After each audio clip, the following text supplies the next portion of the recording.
समास तिसरा. निस्संदेह निरूपण. श्रीराम. श्रोती केलानुमान, ऐसे कैसे ब्रह्मज्ञान. काहीच नाही असोन, हे केवी घडे. मागील निरूपण ऐकून श्रोत्यांनी प्रश्न केला की असे कसे ब्रह्मज्ञान. ब्रह्म असून काहीच नाही हे कसे शक्य आहे.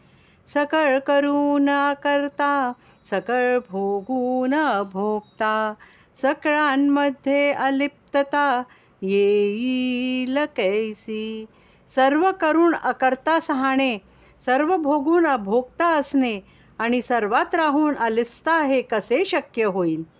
तथापि तुम्ही म्हणता, योगी भोगून भोगता, स्वर्ग नरक ही आता येण्याची न्याय. तथापि तुम्ही म्हणता की योगी हा सर्व भोगून अभोगता असतो, मग स्वर्ग आणि नरक यांनाही हाच न्याय लागू पडतो की काय. जन्म मृत्यू भोगिलेच भोगी, परी तो भोगून अभोगता योगी. यात नाही तया लागी, येण्याची पाडे. जरी जन्म मृत्यू भोगावे लागले तरी ती भोगूनही तो अभोगताच असतो का. मग याच न्यायाने तो यातनाही भोगून भोगत नाही असे म्हणायचे की काय. कुठून नाही कुटीला, रडोन नाही रडला, कुंथोन नाही कुंथिला, योगेश्वर. याचा अर्थ असा होतो की त्याला कुणी मारून कुटून काढलं तरी तो मार खातच नाही, दुःखाने रडूनही तो रडत नाही, कण्हत कुंथत असूनही तो योगेश्वर कुंथत कण्हत नाही. जन्म नसोन घातला, पतित नसोन झाला, यातना नसोन पावला, नाना परी. जन्म घेऊनही जन्मत नाही, पतित नसून पतित होतो आणि यातना नसूनही नाना यातना भोगावे लागतात. ऐसा श्रोतयांचा अनुमान, श्रोती घेतले आडरान. आता याचे समाधान केले पाहिजे. वक्याच्या बोलण्यावर श्रोत्यांनी विचाराच्या आडरणात शिरून अनेक आक्षेप घेतले, तेव्हा आता याचे समाधान केलेच पाहिजे. वक्ता म्हणे सावध व्हावे, तुम्ही बोलता बर्वे, परी हे तुमच्याच अनुभवे, तुम्हास घडे. वक्ता म्हणू लागतो की तुम्ही सावध व्हावे, तुमच्या अनुभवानुसार तुम्हाला जे वाटते ते तुम्ही बोक्या हे योग्यच आहे. ज्याचा अनुभव जैसा, तो तो बोलतो तैसा, संपदे वीण हे दिवसा, ते निरर्थक. ज्याला जसा अनुभव येतो तो माणूस त्याप्रमाणे बोलतो. ज्याच्याजवळ संपत्ती नसते त्याचा भरवसाही निरर्थक ठरतो. नाही ज्ञानाची संपदा, अज्ञान दारिद्र्ये आपदा, भोगिल्याच भोगी सदा, शब्द ज्ञाने. ज्याच्याजवळ ज्ञानाची संपत्ती नसते आणि जो अज्ञानरूपी दारिद्र्याने सर्व काळ आपदाच भोगत असतो, त्याला शब्दज्ञान असले तरी त्यामुळे जन्ममरणाच्या संकटातून त्याची सुटका होत नाही. योगी ओळखावा योगेश्वरे, ज्ञानी ओळखावा ज्ञानेश्वरे, महाचतुर तो चतुरे, ओळखावा. योग्याची ओळख योग्यालाच पसते. जो श्रेष्ठ ज्ञानी असेल तोच दुसऱ्या ज्ञानी माणसाला ओळखू शकतो. जो अत्यंत चतुर असेल तोच चतुर माणसाची पारख करू शकतो. अनुभवी अनुभवी यास कळे, अलिप्त अलिप्तपणे निवळे, विदेहाचा देह भाव गळे, विदेही देखता. जो अनुभवी असतो तोच अनुभवी पुरुषाला जाणतो. जो अक्की असतो त्यालाच अलिप्त पुरुषाला पाहून संतोष वाटतो आणि जो विदेही असतो त्यास कुणी विदेही भेट तर आनंदाने त्याचे देहभान हरपते. बद्धा सारिखा सिद्ध आणि सिद्धा सारिखा बद्ध, एक भाविल तो अबद्ध म्हणावाच न लगे. कुणी एखादा सिद्ध असून बद्धासारखा वागतो, तर कुणी एखादा बद्ध सिद्धपणाचे सोंग आणीत असतो. त्यांना जो एकसारखे मानतो तो मूर्ख असतो, हे सांगण्याचीही आवश्यकता नाही. झडपला तो देहधारी आणि देहधारक पंचाक्षरी, परंतु दोघा एकसरी कैसी द्यावी. ज्याला एखाद्या भूताने झडले असते तोही देहधारी असतो, आणि तो भूतबाधा नाहीशी करणारा मांत्रिकही देहधारीच असतो. म्हणून दोघांना एकसारखे कसे म्हणता येईल. तैसा अज्ञान पतित आणि ज्ञानी जीवनमुक्त, दोघे समान मानिल तो युक्त, कैसा म्हणावा. त्याप्रमाणे अज्ञानी पतित अशा माणसाला आणि ज्ञानी जीवमुक्ताला समान मानिल त्या पुरुषाला शहाणा कसे म्हणावे. आता सो हे दृष्टांत प्रचित बोलो काही हेत, येथे श्रोती सावचित्त क्षण एक व्हावे. आता हे दृष्टांत देणे पुरे झाले. आता प्रचितीचा स्वानुभवाचा काही विचार सांगतो, तरी श्रोत्यांनी क्षणभर अत्यंत एकाग्र चित्ताने ते ऐकावे. जो जो ज्ञाने गुप्त झाला, जो जो विवेके विराला, जो अनन्यपणे उरला नाहीच काही. जो जो कुणी ज्ञानाचे गुप्त झाला म्हणजे देहाने असून नसल्यासारखा झालेला असतो, जो विवेकाने आत्मस्वरूप गेलेला असतो आणि अनन्यपणामुळे वेगळा असा उरतच नाही, तयास कैसे गवसावे शोधू जाता तोची व्हावे. तोची होता म्हणावे न लगे काही. त्याला कसे शोधून काढावे, कारण त्याचा शोध घेण्याचा प्रयत्न करताच शोधणाराच ददूप होतो. त्यामुळे काही बोलण्याचा प्रश्न उरतच नाही. देही पाहता दिसेना, तत्वे शोधिता भासेना, ब्रह्म आहे निवडेना काही केल्या. त्याच्या देहात त्याचा शोध घ्यावा तर तो तेथे नसतोच. तत्वात म्हणजे पंचमहाभूतात शोध घ्यावा म्हटले तर तेथे तो भासत नाही. ब्रह्मरूप झालेल्या असल्याने त्याला काही केल्या निवडून वेगळाही काढता येत नाही. दिसतो तरी देहधारी, तरी काहीच नाही अंतरी, तयास पाहता वरी वरी कळेल कैसा. दिसायला इतर सामान्य देहधारी माणसासारखाच तो दिसतो, पण त्याच्या अंतरात मी देह हा भावच नसतो, पण वरवर पाहिले असतो, हे कसे कळून येईल. कळाया शोधावे अंतर, तव तो नित्य निरंतर, जयास धुंडिता विकार निर्विकार होती. त्याची खरी स्थिती कळावी म्हणून त्याच्या अंतरंगाचा शोध घ्यावा म्हणावे, तर तो स्वरूपाकार झालेला असतो. त्याचा शोध घेण्याचा प्रयत्न केला की शोध घेणाराच निर्विकार होतो.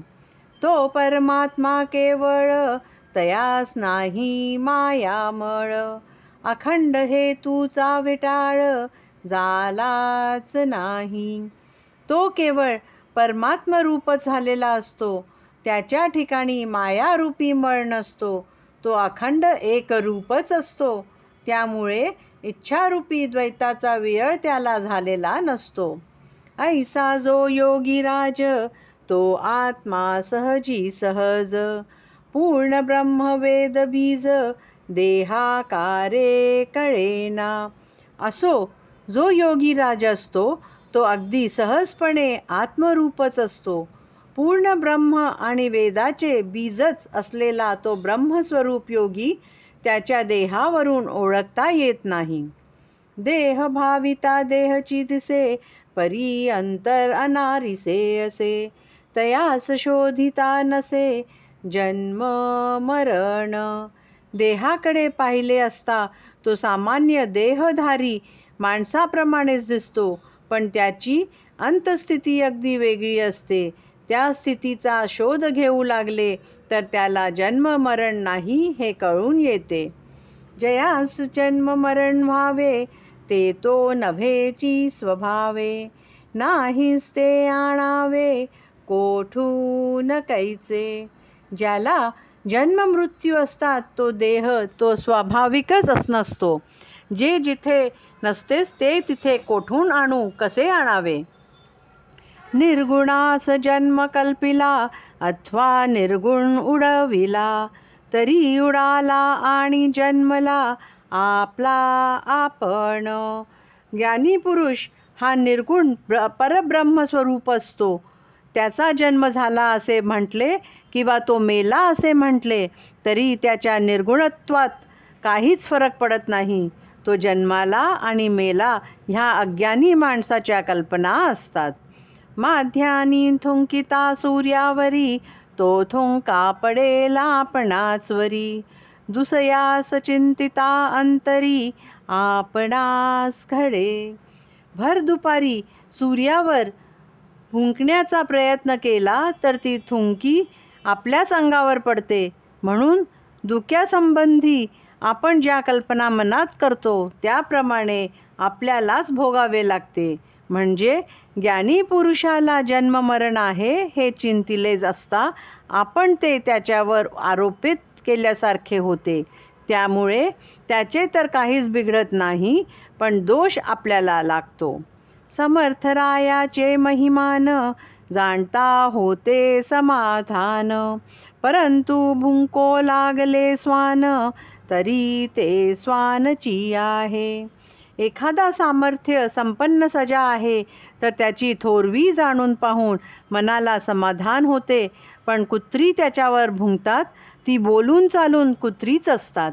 ज्ञानी तो सत्यस्वरूप, अज्ञान देखे मनुष्य रूप. भावा सारिखा फळद्रूप, देव तैसा. ज्ञानी तो सत्य स्वरूप असतो, पण अज्ञानी सत्य तो मनुष्य रूप दिसतो. ज्याचा भाव जसा असेल तसा देव त्याला फल्य देत होतो. त्याप्रमाणेच अज्ञानी माणसाचे असते. देव निराकार निर्गुण, लोक भाविती पाषाण. पाषाण फुटतो निर्गुण, फुटेल कैसा. देव वास्तविक निर्गुण निराकार आहे. लोक पाषाणात त्याची भावना करतात. पाषाण फुटतो पण निर्गुण निस्कार देव कैसा फुटेल. देव सदोदित संचला, लोकी बहुविध केला. परंतु बहुविध झाला, हे तो घडेना. देव एकला एकच सर्वत्र ओतप्रोत संचक्य असतो, पण सामान्य लोकांनी त्याला अनेक नामारूपांचा केल आहे म्हणून तो बहुविध झाला, पण असे तर घडत नाही. तैसा साधू आत्मज्ञानी, बोधे पूर्ण समाधानी. विवेके आत्मनिवेदनी, आत्मरूप. त्याप्रमाणे आत्मज्ञानी साधू हा बोधामुळे पूर्ण समाधानी असतो. साससार विवेकाने आत्मनिवेदन करून तो आल्याशी एक रूप झालेला असतो. जळोन काष्ठाचा आकार, अग्नी दिसे काष्ठाकार. परी काष्ठ होईल हा विचार, बोलोच नये. लाकूड जळते तेव्हा त्यातील अग्नी काष्ठाच्या जसा आकार असेल तसेच त्या आकाराचा दिसतो, पण ते परत काष्ठ होईल असा विचार तर बोलू सुद्धा नये. कर्पूर असे तो जळता दिसे, तैसा ज्ञानी देह भासे. तयास जन्मिता कैसे, कर्दळी उदरी. कापूर जळल्याने त्याचा आकार भासत असतो, त्याप्रमाणे ज्ञानाच्या देह भासत असतो. जळत असलेल्या कापसाचा खडा परत कर्दळीतून उत्पन्न होत नसतो, तसा ज्ञानाग्नीने दग्ध झालेला ज्ञानाचा देह एकदा नष्ट झाला की परत तो जन्मास येत नाही. बीज भाजले उगवेना, वस्त्र जळाले उकळेना. ओघ निवडिता निवडेना, गंगेमध्ये. भाजले बीज असले की ते पेरले तरी उगवून येत नाही. वस्त्र एकदा जळाले की त्याची घडी उकळत नाही. एखादा पाण्याचा प्रवाह गंगेला मिळाला की तो निवडून वेगळा करता येत नाही. ओघ गंगे मागे दिसे, गंगा एक देसी असे. साधू काहीच न भासे, आणि आत्मा सर्वगत. गंगेला मिळण्यापूर्वी तो प्रवाह वेगळा दिसत असतो आणि गंगा तर एक देशी आहे, पण साधू तर काहीच भासत नाही आणि तो ज्याच्याशी एकरूप होतो तो आता तर आहे, पण म्हणून तो आत्मरूप साधू वेगळा राहत नाही. सुवर्ण नवे लोखंड, साधू जन्म धोतांड. अज्ञान प्राणी जडमूढ, तयास हे उमजे चीना. परिसाने एकदा लोखंडाचे सुवर्ण झाले की सुवर्ण परत लोखंड होत नाही.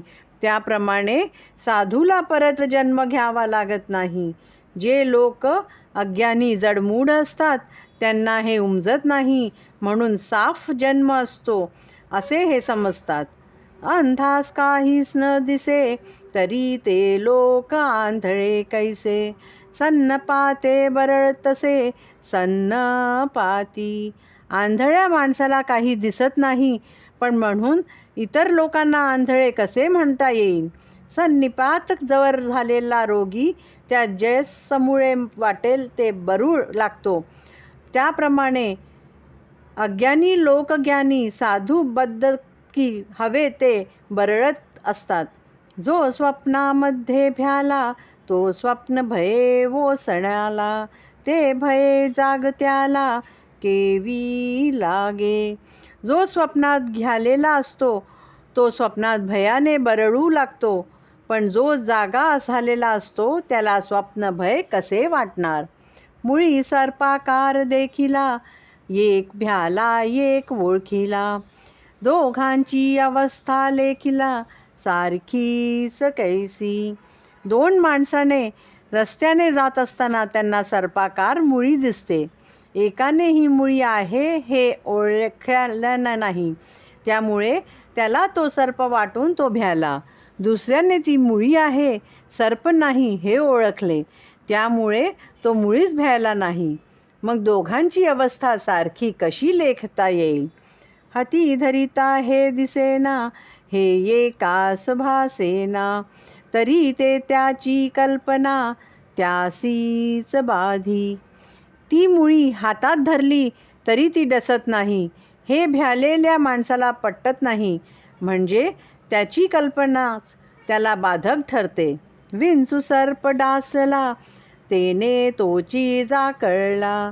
त्याचे नीलोक झाला, कासा वीस कैसा. ज्याला साप विंचू डसतो तो त्यामुळे व्याकुळ होतो, पण त्यामुळे इतर लोक कसे कासावीस होतील. आता तुटला अनुमान, ज्ञानियास कळे ज्ञान. अज्ञानास जन्म मरण, चुके चीना. आता श्रोत्यांच्या शंकेचे समाधान झाले असेल. जो ज्ञानी असेल तोच ज्ञानी माणसाच ओळखू शकतो. अज्ञानी माणूस ज्ञानी माणसाला ओळखू शकत नाही आणि त्याचे जन्म मरणही चुकत नाही. ये का जाणण्यासाठी लोक पडिले अटाटी. नेनपणे हिमपुटी होती, जन्म मृत्यू. एका आक्याला जाणण्यासाठी लोक आयपिय करीत राहतात आणि अज्ञानाने कष्टी होतात, जन्म मृत्यूचे दुःख भोगत वाहतात. तेची कथानुसंधान पुढे केले परिच्छिन्न. सावधान सावधान म्हणे वक्ता. हाच विषय पुढे अधिक स्पष्ट करून सांगितला जाईल तरी सावधान सावधान असे वक्ता म्हणणारा. इति श्रीदासबोधे गुरु शिष्य संवादे निस्संदेह निरूपणाम समास तीसरा. इति श्री दासबोधे गुरु शिष्य संवादे निस्संदेह निरूपण नाम समास तीसरा समाप्त.